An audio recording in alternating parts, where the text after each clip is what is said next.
जैसे ही गुलाम आशिक अली का ऑपरेशन खत्म करके बाहर निकलता है और सुंदरी से कुछ कहने ही वाला होता है, तभी घबराहट और डर की वजह से सुंदरी बेहोश होकर गिर पड़ती है। गुलाम तुरंत उसे संभालकर ट्रीटमेंट रूम में ले जाता है। कुछ देर बाद जब उसे होश आता है तो गुलाम मुस्कुराते हुए कहता है, मुबारक हो, आपके अब्बू अब खतरे से बाहर हैं। ये सुनते ही सुंदरी राहत की सांस लेती है और खुशी में अनजाने में गुलाम का हाथ थाम लेती है।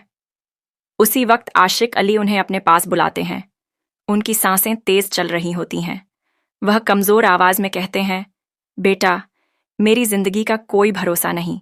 मेरी बेटी को सुंदरगढ़ पहुंचा देना, वहीं यह सुरक्षित रहेगी। यह सुनकर गुलाम हैरान होकर कहता है, सुंदरगढ़? मैं भी वहीं का रहने वाला हूं।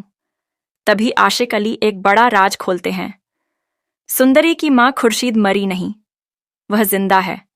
मुझसे जबरदस्ती दाजी ने तलाक के कागजों पर दस्तखत करवाए थे और धमकी दी थी कि अगर वापस आया तो जान से मार देंगे। इतना कहकर उनकी आंखें हमेशा के लिए बंद हो जाती हैं। सुंदरी पागलों की तरह अपने अब्बू से लिपट जाती है। गुलाम जब चेक करता है तो भारी दिल से कहता है, अब वो नहीं रहे। ये सुनते ही सुंदरी टूट जाती है। वह गुलाम का कॉलर पकड़कर रोते हुए इनकार करती है, लेकिन गुलाम उसे संभालता है। जनाजे की रस्में पूरी कराने के बाद गुलाम उससे कहता है, अब मेरे साथ चलिए, आपकी अम्मी आपका इंतजार कर रही हैं। पहले तो सुंदरी मना करती है, मगर उसके दिल में गुलाम के लिए एक नरम एहसास पैदा हो चुका होता है, क्योंकि अब वही उसका सहारा होता है। जब गुलाम उसे लेकर सुंदरगढ़ पहुंचता है और गाड़ी से उतरता है, तभी सामने से बादशाह आता दिखाई देता है। अपनी मोहब्बत को सामने देखकर वह हैरान रह जाता है। दौड़कर गुलाम को गले लगाता है और कहता है, मुझे यकीन था तुम उसे ढूंढ लाओगे। अगली सुबह गुलाम सुंदरी को उसकी मां खुर्शीद से मिलवाने कमरे की तरफ ले जा रहा होता है कि तभी साहिब जान हंगामा खड़ा कर देती है। ये लड़की घर में क्यों लाई गई है? शोर सुनकर दाजी गुलाम को बुलाते हैं। इतने में बादशाह आकर ऐलान करता है, ये वही लड़की है जिससे मैं मोहब्बत करता हूं।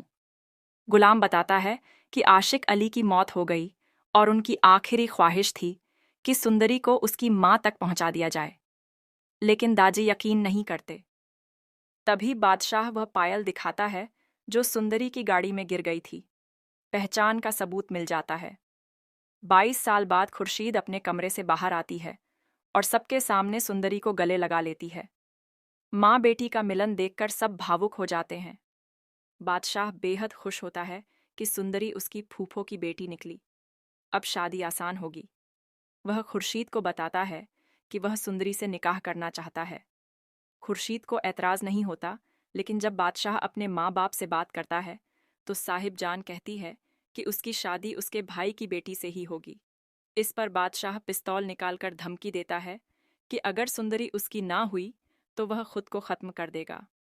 मजबूर होकर सब मान जाते हैं।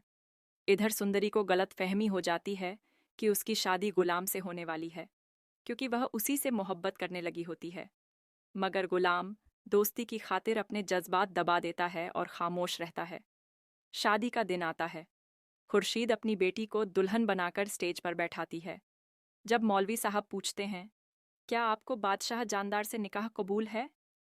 यह नाम सुनते ही सुंदरी सन्न रह जाती है। वह सबके सामने इनकार कर देती है और जोर से कहती है, सुंदरी सिर्फ गुलाम की है। मैं मोहब्बत गुलाम से करती हूँ। यह सुनते ही बादशाह का गुस्सा फूट पड़ता है। वह गुलाम का गिरेबान पकड़ लेता है। तुमने मेरे साथ धोखा किया, इसकी सजा मिलेगी। वह सुंदरी को कैद कर देता है ताकि वह गुलाम को भूल जाए और गुलाम को रस्सियों से बांधकर अंधेरे कमरे में फेंक देता है। अब सवाल यह है, क्या मोहब्बत जीत पाएगी? क्या गुलाम और सुंदरी एक हो सकेंगे, या बादशाह के जुनून की आग में किसी की जान चली जाएगी?